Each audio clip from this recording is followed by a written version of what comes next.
आम्ही आमच्या आरोग्यासाठी या नावामध्ये आम्ही जो शब्द आहे तो खूप महत्त्वाचा आहे. कारण जेव्हा चं आम्ही फाउंडेशन केलं त्यावेळेस स्वस्थ समाजाची निर्मिती आणि आनंददायी समाज असा निर्माण करायचा असेल तर त्याच्यासाठी काय काय करावं लागतं. आणि आरोग्याच्या व्याख्येमध्ये जनरली आपण प्रिव्हेंटिव्ह सोशल मेडिसिन हा जो विषय असतो तो सगळ्यात मागं असतो. तो शिकवताना नाही आणि खूप कमी लोक त्यातनं हे करतात. बेसिकली सगळे एक्सपर्ट फील्डमध्ये जातात आणि जो खरा आधार आहे तो तुम्हाला जसा समाज निर्माण करायचा असेल त्यातलं प्रिव्हेंटिव्ह सोशल मेडिसिन हा खूप महत्त्वाचा विषय आहे. त्याच्यामध्ये गांधींनी जशी ग्रामस्वराज्याची व्याख्या केली तशी विनोबांनी आरोग्य स्वराज्याची कल्पना मांडली होती. आणि ते असं म्हणायचे की 10% फक्त तुम्ही आजारी पडता तेव्हा डॉक्टरकडे जाता, वेगवेगळ्या पॅथींकडे तुम्ही जाता, त्यात पॅथीचं वेगवेगळं असेल, पण 90% आरोग्य हे सगळं आपल्या हातात आहे. म्हणून तो आम्ही शब्द आहे, ते आमच्या हातात आहे आणि ते खरं आहे आजच्या याच्यामध्ये. आत्ता जर आपण सगळी परिस्थिती पाहिली तर ते बिलकुल बरोबर आहे. त्याच्यामुळे मी 40 वर्षाच्या आधी गडचिरोलीमध्ये जेव्हा कामाला सुरुवात केली त्यावेळेस आरोग्याचे काय प्रश्न बेसिकली तिथल्या आदिवासी समूहासाठी असतील त्याच्यावर आम्ही चिंतन केलेलं आहे. आज जे 5 विषय आम्ही आत्ता जसं अत्रे सरांनी सांगितलं की आम्ही विषयांप्रमाणे काम करतो, प्रकल्पाप्रमाणे नाही, तर त्यातला आरोग्य हा त्यातला एक विषय आहे. वुमन एम्पॉवरमेंट, मग आत्तापर्यंत आपण बचत गटांच्या चळवळीचं ऐकलं तर आम्ही 90मध्ये बचत गटाचं काम गडचिरोली जिल्ह्यात सुरू केलं आणि त्यातनं महिलांचं सक्षमीकरण करताना नुसतं आर्थिक सक्षमीकरण नाही, त्याच्यासोबत सामाजिक, राजकीय अशा सगळ्या सक्षमीकरणाची प्रक्रिया झाली आणि पुढे उमेद, माविम या संस्था पुढे आल्या आणि त्यांनी या सगळ्या बचत गटांना पुढे त्या प्रक्रियेमध्ये नेलं. चाइल्ड प्रोटेक्शन म्हणजे मुलं हा सगळ्यात महत्त्वाचा भाग आहे. तो आरोग्याशी जुळलेला आहे आणि आपल्या नव्या पिढीसाठी महत्त्वाचा आधार आहे. आणि लाईव्हलीहूडमध्ये मी ज्या जिल्ह्यातनं आलो तिथं 70% जंगल आहे, आजही आहे, आणि 10% शेती आहे. त्याच्यामुळे त्यांची उपजीविका बहुतेक या सगळ्या लोकांची, तिथला आदिवासी आणि त्यांच्यासोबत राहणारे बाकीचेही, त्यांची उपजीविका ही प्रामुख्याने जंगलावर आधारित राहिलेली आहे. आणि जे काही आणि जंगलातलं आत्ता आपण सगळं ऐकत होतो, शेतीच्या सगळ्या प्रक्रियांमध्ये आपलं उत्पादन खूप वाढलं, आपण जगात बऱ्यापैकी सगळ्या, आणि ते खरंही होतं की ज्यावेळेस आपल्याला स्वातंत्र्य मिळालं त्यावेळेस आपण बाहेरून अन्न बोलवत होतो, पण त्या सगळ्या प्रक्रिया दुधाच्या याच्यात असेल, अन्नाच्या बाबतीत आपण स्वयंपूर्ण झालो.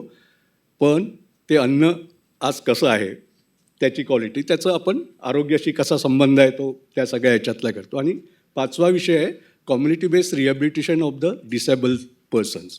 हा जो कालच्या डिस्कशनमध्ये होती की असे वर्ग सुटून जातात, त्यातला दिव्यांग हा व्यक्ती आहे तो पुष्कळदा सुटतो या सगळ्या प्रक्रियेमधनं.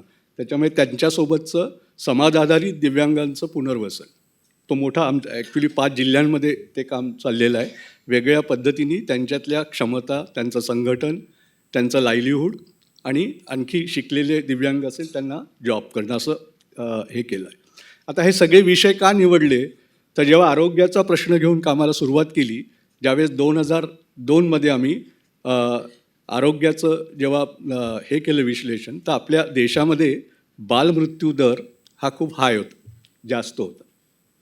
आणि त्याच्यातला बालमृत्यूमध्ये 0 ते 5 वर्षाची जी बाळं असतात त्यातली 0 ते 28 दिवसाची जी बालकं असतात त्यांचे मृत्यू 60% असतात. आणि हे बालकं जन्मल्याबरोबर तुमची आरोग्याची व्यवस्था काही नसेल, बोलू शकत नाही, फार सांगू शकत नाही, तर मृत्यूचं या बालमृत्यूच्या प्रमाणात होतं. आणि गडचिरोलीत त्यावेळेस डॉक्टर अभय बंग आणि राणी बंग यांनी अमेरिकेतून येऊन या प्रश्नाला एक मॉडेल त्याच्यातलं उभं केलं आणि त्याला होम बेस्ड निओनेटल केअर म्हणतात, की जी गावातच त्या बाळाची काळजी घेणारी अशी व्यवस्था.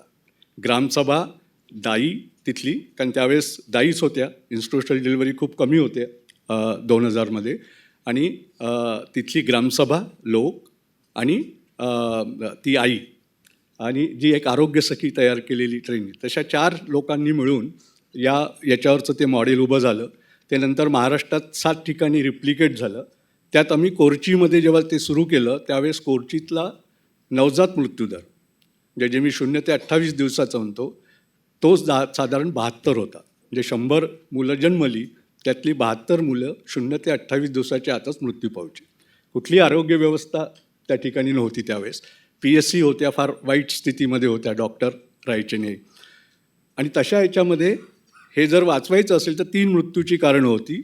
एक निमोनिया, दुसरं सेप्टिसिमिया जंतुदंश आणि डायरिया असे साधे रोग होते, पण त्यातनं सुद्धा ही बाळं मृत्यू व्हायची. आणि त्याच्यामुळे हे जे मॉडेल तिथं वापरलं, तिथली बाई जी काही 5वा 6वा वर्ग शिकली त्यावेळेस गावात आणि मुख्यतः या आदिवासी गावांमध्ये शिकलेली बाई मिळणंही कठीण होतं. पण ज्या मिळाल्या त्यांना ट्रेन केलं, दाईंना ट्रेन केलं, गावाची प्रक्रिया ग्रामसभेनी त्याच्यामध्ये इन्व्हॉल्वमेंट होणं आणि ही आरोग्यसखी त्यांच्या 5 वर्षाच्या या 2002 ते 2006पर्यंत हा बालमृत्यूदर 36वर आला 72वरनं. 50% बालमृत्यूदर तिथला कमी झाला. कुठलीही दुसरी बाहेरची आरोग्य व्यवस्था नसताना, जे PSC आहे यांच्या या नसताना. आणि मग हे मॉडेल आपल्या देशात संपूर्णपणे ॲक्सेप्ट झालं आणि तुम्ही आपलं जे नॅशनल रुरल हेल्थ मिशन बनलं पहिल्यांदा, आता ते नॅशनल हेल्थ मिशन आहे 2005मध्ये. त्यावेळेस आशा नावाची जी आपल्या सगळ्या गावामध्ये आता सगळ्यांना माहीत आहे की जशा या पशुसखी वगैरे तशी आशा आहे प्रत्येक भारतामध्ये सगळीकडे सगळ्या गावांमध्ये. त्या आशाची या मॉडेलमधनं निर्मिती झाली आणि त्यातनं गावात एक आरोग्याची काळजी घेणारी बाई आपल्याला तिथं कार्यकर्ती मिळाली त्याच्यामध्ये. आणि त्याच काळामध्ये गावांनी त्याच्यातलं सक्रिय सहभाग घेतला पाहिजे म्हणून village health sanitation nutrition committee अशी बनली. प्रत्येक गावामध्ये आहे आपल्याकडे, ज्याला त्याचा आता आपल्याकडे सरकारी समित्या खूप बनतात पण त्यांचं कन्व्हर्जन्स त्यांचं ट्रेनिंग होत नाही. आणि त्या समितीला सक्षम करून हा कार्यक्रम त्याच्या पुढे सुरू झाला. आता हा प्रश्न एकीकडे हे सगळं 2005मध्ये आलं. मग नंतरचा प्रश्न तिथला दुसरा होता तो मालन्यूट्रिशनचा. आता मालन्यूट्रिशनच्या प्रश्नांवर जेव्हा आम्ही हे केलेलं होतं की आदिवासी भागातलं, मग तो सगळा प्रश्न तुमचा वेगवेगळ्या विषयांशी येतो. तुमचा आर्थिक स्तर, उत्पन्नाची साधनं काय आहे ना, आर्थिक काय आहे, सामाजिक काय आहे, तुमच्या चालीरीती काय आहे, तुमचं बिहेवियरल काय आहे, कसं वागतं, ह्या सगळ्या प्रश्नाशी जुळलं जातं.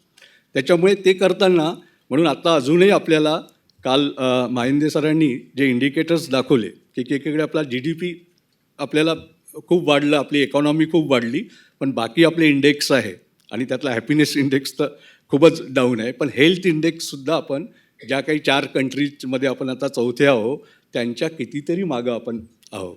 कारण त्याचं प्रॉपर कन्व्हर्जन्स किंवा जे काम करणं आहे ते तिथपर्यंत पोचलेलं नाही. आणि मग मालन्यूट्रिशनच्या प्रश्नातनं आम्ही या सगळ्या फूड सिस्टमकडे आलो की जंगलातनं लोकांचं आव्हान. आणि ते करत असताना एकीकडे या ग्रामसभांचं काम, तर आपल्याकडे जो वनहक्क कायदा आला काल श्री दिलीप गोडेंनी आपल्याला सांगितलं, त्या कायद्यामुळे जिथं जंगलात राहणारं क्षेत्र होतं तिथं त्याच्यावर बहुसंख्य लोकांचं जीवनमान, म्हणजे अजूनही ते आहे, आधी होतं, पण ते विक्रीचं नव्हतं, ते फक्त हक्क वापरण्याचा होता. आणि जो वनहक्क कायदा आला त्याच्यामुळे या छोट्या छोट्या ग्रामसभाला वनांचं क्षेत्र सामूहिक हक्कामध्ये मिळालं. आणि ते सगळं मिळाल्यानंतर त्यांचं लाईव्हलीहूड, त्यांचा इन्कम जनरेशन शेती आणि जंगलातलं सगळं उत्पन्न याच्यातनं इन्कम वाढला. पण हे प्रश्न नाही सुटले. तर त्याचं काय रिलेशनशिप आहे, म्हणजे तुमच्याकडे पैसा आला तर तो कुठं खर्च होतो. आता आपल्या सगळ्या बचत गटांच्या ह्याच्यामध्ये सगळं मग विश्लेषण होतं की पैसा आला कुटुंबात तर कुठं जास्त खर्च होतो, तर तो पुन्हा तुमच्या शेतीच्या ह्याच्यात जातो. हेल्थवर दुसरा प्रश्न आमच्याकडे जेव्हा बचत गटांचं काम करत होतो तेव्हा दुसरा आलं की दुसरं शिक्षण, आरोग्य आणि शिक्षण. आणि हे 3 विषय तुमचे त्याच्याशी जुळतात. आणि मग त्या व्यवस्था कशा होतील, तर ह्या मालन्यूट्रिशनच्या प्रश्नांमध्ये लक्षात आलं की तिथं सर्व आहे. म्हणजे आता आपण आत्ताच्या फूड सिस्टममध्ये विचार करतो तर जंगलातनं निर्माण होणाऱ्या सगळ्या गोष्टी या ऑर्गॅनिक आहे, शुद्ध आहे. की जे आज आपण बाहेर जे सगळं अन्न खातो त्याच्यात जी रासायनिक खतं, पेस्टिसाइड्स, इन्सेक्टिसाइड, विडीसायडर या सगळ्यांमुळे आपली माती आपण कमजोर केली आहे. त्यातलं मिळणारं अन्न आणि पाणी हे सगळं प्रदूषित केलं आहे. आणि त्याचे प्रश्न आता वेगळे निर्माण झालेले आरोग्याचे, जे आता गावात पण दिसायला लागलेले. म्हणजे आत्तापर्यंत आम्ही मालन्यूट्रिशन आणि हे विचार करत होतो. तिसरा ॲनिमिया, जे आत्ताही कालची जी आकडेवारी यांनी दाखवली की किती महिला आज ॲनिमिक आहे. म्हणजे तिला आम्ही उत्पन्नाच्या सगळ्या प्रक्रियेत जोडलेलं आहे. तिचं उत्पन्न वाढलेलं आहे, ती दोन्ही काम करते, घरातले करते, आर्थिक याच्यामध्ये करते, पण ॲनिमिया मोठ्या प्रमाणात आहे. 40 ते 45% ॲनिमिक आहे आणि लहान मुलं म्हणजे पुढची पिढी जी येते आहे ते येते. आता हे सगळं असताना त्याचं रिलेशनशिप काय आहे की आता जर मालन्यूट्रिशन म्हणजे अजूनही 35% 40% आपल्याकडे मालन्यूट्रिशन आहे, ही भावी पिढी आहे. आणि तुम्ही जन्मल्यानंतर 1 वर्षाच्या काळामध्ये 100 दिवसाच्या 1000 दिवसाचा जे 2 वर्ष काळ असतो जन्मापासून, तो सगळ्यात महत्त्वाचा आहे की ज्याच्यात तुमची मानसिक आणि शारीरिक वाढ होते आणि त्याचे पुढे परिणाम हे होतात. अशी जर 40%च्या आसपास जर आम्ही कुपोषित जर बालकं किंवा जी मुलं मुली सगळी होणार असेल, तर तो समाज पुढचा ते जे यंग होतील, तरुण याच्यामध्ये असेल, तर त्यांची काय स्थिती असेल, हा मोठा प्रश्न आपल्याकडे आहे. आणि तर ह्या कुपोषणातल्या याच्यातून लक्षात आलं की तिथं असणारे रिसोर्सेस खूप आहे, चांगले रिसोर्सेस आहे, पण त्याचं कन्व्हर्जन्स नाही. याचं कारण आदिवासी जंगलात राहतो आणि तो जे काय खात होता परंपरेने, ते आपणच आपल्या समाजानेच निर्माण केलेलं आहे की काही मिळत नाही म्हणून आदिवासी या सगळ्या गोष्टी खातात. आणि हे आपल्या सगळ्याच याच्यामध्ये झालेलं आहे. आणि आता जेव्हा त्या गोष्टी तुमच्या मिलेट्सची गोष्ट आलेली होती, तर एकेकाळी वऱ्हाडमध्ये आमच्या ज्वारीची भाकर आणि बेसन हे गरिबाचं अन्न होतं, गरिबाचंच अन्न मानलं जात होतं. आता ते अन्न आपलं 5 स्टार झालं आहे. त्याच्या जीवनातून त्याच्या याच्यातून चाललं गेलं, जे पौष्टिक होतं मुख्यतः. आणि जे आपण आता बाहेर त्याची किंमत जास्त वाढलेली आहे ते घेऊ शकतात. दुसरं, या भागामध्ये तांदूळ मोठा बेस होता. तांदळामध्ये मुख्य अन्न तांदूळ आहे. अजूनही आमच्याकडे भात सकाळी संध्याकाळी दोन्ही वेळेस लागतो. एका जेवणामध्ये डाळ असते, म्हणजे प्रोटीन कमी असतं, पण हे होतं. पण जुनं जो तांदूळ बनवण्याची प्रक्रिया होती, ती प्रक्रिया होती ढेकी, म्हणजे ज्याच्यामध्ये कुटून तुम्ही धान कुटायचे आणि त्याला आता आपण ब्राऊन राईस म्हणतो. तो ब्राऊन राईस आपण आत्ता मॉलमध्ये ₹100 ₹150 किलोनी घेतो. तो ब्राऊन राईस तिथं लोक खात होते आणि आपल्या बदललेल्या याच्यामध्ये आम्ही रेशनमधून पांढरा भात, तांदूळ आणि गहू आणला आणि त्याच्यामुळे त्याच्या आहारात ते निघालं आणि ते बायांना काम करावं लागत होतं, म्हणून मिल्समध्ये आलं तर पांढरा राईस आला.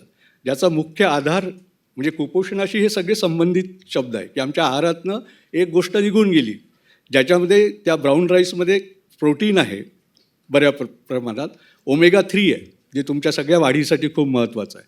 आणि म्हणून त्या याच्यापासनं जे राईस ब्रॅन ऑइल येतं, ज्याच्यामध्ये खूप ओमेगा 3 आहे, ते महागडं झालं. आणि त्याच्या आहारातून जो मुख्य आहार होता त्यातनं हाच पौष्टिक तांदूळ मात्र गेला.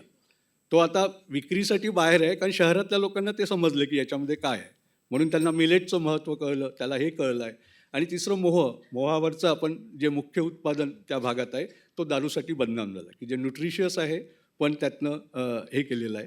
तर हे 2 मुद्दे त्याच्यातले महत्त्वाचे, की या सगळ्या याच्याशी तुमच्या लाईव्हलीहूडशी खूप संबंध आहे. आणि आजचं आपलं लाईव्हलीहूड, आपल्याला शुद्ध पाणी मिळण्याची खूप कमी शक्यता आहे, आपलं शुद्ध अन्न नाही आहे आणि शुद्ध हवा नाही आहे. आणि जे आत्ताच्या आदिवासी गावांमध्ये जिथं काम करतो तिथं त्यांनी ते टिकवून ठेवलेलं आहे. त्याच्यामुळे हॅपीनेस म्हणजे असा हेल्दी समाज जो असेल तर तिथं निर्माण होण्याची शक्यता मला जास्त दिसते. त्याच्यामुळे 70% जंगल आणि जे 10% शेती आहे ती जर ऑर्गॅनिक झाली, तो आमचा प्रयत्न सुरू आहे, ते झालं तर ती गावं ऑर्गॅनिक विलेजेस म्हणून पुढे येतील आणि त्यातला जो आनंददायी आणि स्वस्थ समाजाचा निर्मिती आहे ती आपल्याला मिळू शकते. धन्यवाद. अफामचं अभिनंदन की त्यांनी इथं मला बोलण्याची संधी दिली. थँक्यू. Sorry for pressuring. एवढं तुम्ही मोठं काम करत आहे आणि एवढंच 15 मिनिटमध्ये होण्याची